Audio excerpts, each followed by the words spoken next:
Ya, gelombang kerusuhan yang terjadi pada akhir Agustus lalu memberikan dampak signifikan terhadap perekonomian khususnya di Jawa Timur. Ketua Umum Kamar Dagang dan Industri atau Kadin Jawa Timur, Adi Dwi Putranto, menilai bahwa meski situasi berangsur pulih, efek psikologis terhadap konsumen dan investor masih terasa. Selama sepekan setelah kerusuhan, aktivitas ekonomi di sejumlah kota Jawa Timur masih melambat. Sebagian masyarakat masih menunda untuk belanja, hal ini berkaitan dengan omset toko-toko juga menurun. Sektor retail menjadi salah satu yang paling terpukul saat kerusuhan. Sejumlah mal dan gerai atau kafe beroperasi tidak seperti normalnya karena khawatir keamanan, sehingga penjualan menurun sekitar 60 hingga 80%. Bahkan di titik rawan seperti kawasan sekitar Gedung Negara Geraha di Surabaya, penurunan omset bisa mencapai 100% karena tidak beroperasi. Selain retail, sektor pariwisata dan perhotelan juga terkena dampak langsung. Beberapa hotel di Malang melaporkan okupansi turun hingga 10% pada puncak kerusuhan. Travel warning dari sejumlah negara seperti Amerika Serikat dan Australia ikut memperburuk persepsi sektor wisata.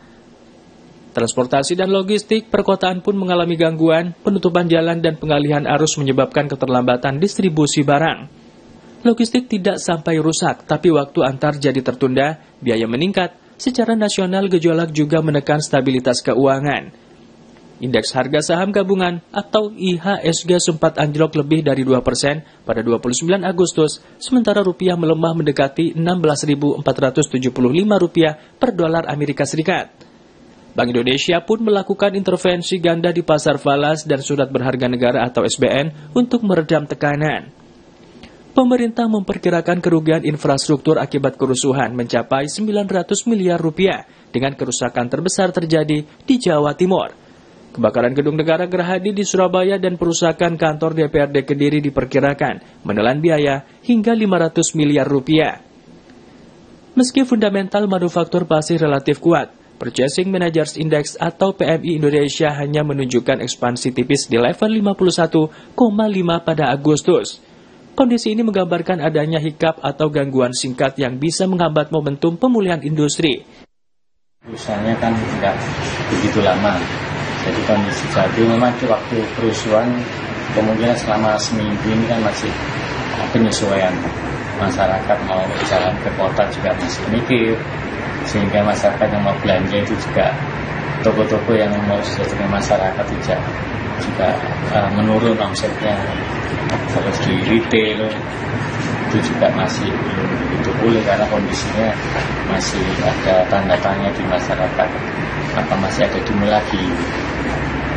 Nah ini yang juga perlu disikapi. Jadi ya kena imbasnya itu di retail, transportasi, sama di hotel pariwisata.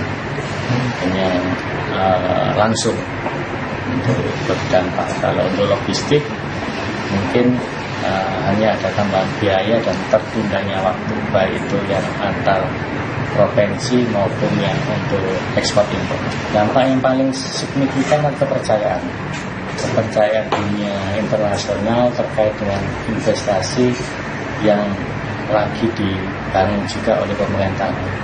Kerusuhan ini berdampak psikologis untuk investor-investor yang mau masuk ke Indonesia, baik itu dari dalam negeri maupun di luar negeri. Tapi ini khususnya di luar negeri. Adik menegaskan dampak paling signifikan dari kerusuhan adalah pada sisi kepercayaan.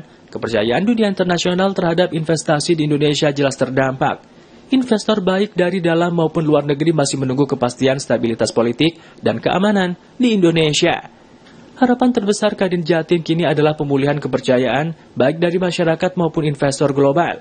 Aspirasi harus tersalurkan tanpa mengorbankan keselamatan publik dan keberlangsungan usaha. Jika konsumsi pulih, lapangan kerja terjaga dan investasi aman, ekonomi kita bisa kembali bangkit lebih cepat.